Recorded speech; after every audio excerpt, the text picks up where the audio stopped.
ഫിൻലാൻഡിൽ വന്നിട്ട് ഞങ്ങളുടെ ഇത് രണ്ടാമത്തെ വിഷു കേട്ടോ. ആദ്യത്തെ വിഷു ഞങ്ങളങ്ങനെ ആഘോഷിച്ചൊന്നുമില്ല. ഇപ്പം ഇത്തവണ സൗമ്യ ചേച്ചി വിളിച്ചിട്ടുണ്ട്. അപ്പോൾ അവിടെ വന്ന് പോയേക്കാമെന്ന് കരുതി. ചേച്ചിക്ക് ഡ്യൂട്ടി ഉണ്ടായിരുന്ന കാരണം ആ ഒരു സമയം അനുസരിച്ച് ഞങ്ങൾ പോയത്.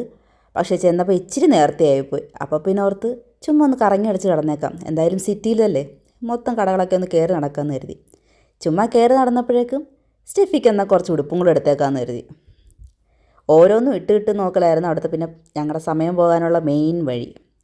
കുറേ ടൈം ഓരോ ഡ്രസ്സും എടുത്തുകൊണ്ട് ഞാൻ ഓരോ ഷർട്ടും എടുത്തുകൊണ്ട് കൊടുക്കുമായിരുന്നു, മാറ്റി മാറ്റി ഇട്ട് നോക്കാൻ വേണ്ടിയിട്ട്. ഇഷ്ടംപോലെ സമയമുണ്ടല്ലോ, അതങ്ങ് കളഞ്ഞേക്കാമെന്ന് കരുതി. അങ്ങനെ ഓരോ ഉടുപ്പുകളെ കൊണ്ട് ഞാൻ തന്നെ നിർബന്ധിപ്പിച്ചിടിയിപ്പിച്ച് മൊത്തമുണ്ട്. അപ്പോൾ ഇതിലൊരു ഡ്രസ്സ് നമ്മൾ എടുത്തിട്ടുണ്ട് കേട്ടോ. അതിലേതാണെന്ന് നിങ്ങളൊന്ന് കമൻറ്റ് ചെയ്യണേ മനസ്സിലായിട്ടുണ്ടെങ്കിൽ. എന്നിട്ടും സമയം തീരാത്ത കാരണം ഞങ്ങൾ വേറെയും കുറച്ച് കടകളിലൊക്കെ കയറി. ഞങ്ങളുടെ ഒരു ഫ്രണ്ടിന് ഗിഫ്റ്റ് വാങ്ങണമായിരുന്നു, അതനുസരിച്ച് കയറിയതാണ്. അതൊഴിച്ച് ബാക്കി എല്ലാ സാധനവും വാങ്ങിച്ചു കേട്ടോ. അങ്ങനെ ചേച്ചി വരാറായ സമയമായപ്പോഴേക്കും നമ്മൾ നേരെ ചേച്ചിയുടെ വീട്ടിൽ ചെന്നു. കുളി നനയൊക്കെ കഴിഞ്ഞപ്പോഴേക്കും ചായ റെഡിയായി. പിന്നെ ചായയൊക്കെ കുടിച്ച് കുറച്ച് നേരം ഇരുന്നു. അപ്പോൾ വിചാരിച്ച് ഒരു ചെറിയ സദ്യ ഉണ്ടാക്കാമെന്നും. ചേച്ചി തന്നെ പറഞ്ഞ് നമുക്ക് ചെറിയൊരു സദ്യ ഉണ്ടാക്കാമെന്നും.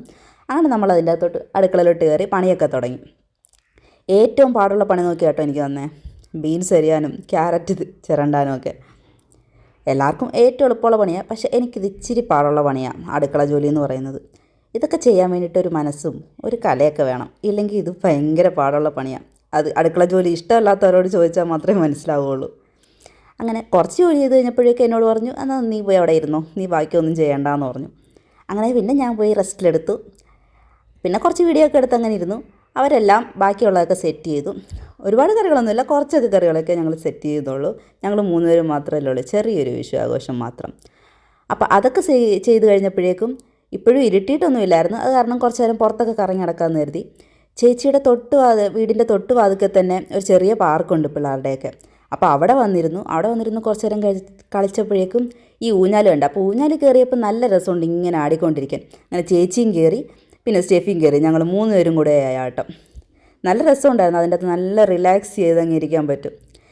പിന്നെ കുറേ ഫോട്ടോ എടുപ്പായിരുന്നു. പിന്നെ എന്തല്ലേ പണി, പുറത്തിറങ്ങി കഴിഞ്ഞാൽ ഇത് തന്നെയൊക്കെ പണി, ഫോട്ടോ എടുക്കൽ. പിന്നെ കുറച്ച് നേരമൊക്കെ കഴിഞ്ഞപ്പോഴേക്കും അത്യാവശ്യം തണുത്തൊക്കെ തുടങ്ങി. പിന്നെ ഞങ്ങളെന്നാൽ നേരെ വീട്ടിലോട്ട് കയറിപ്പോയി. പിന്നെ കുറച്ച് നേരം മൂവി ടൈമായിരുന്നു.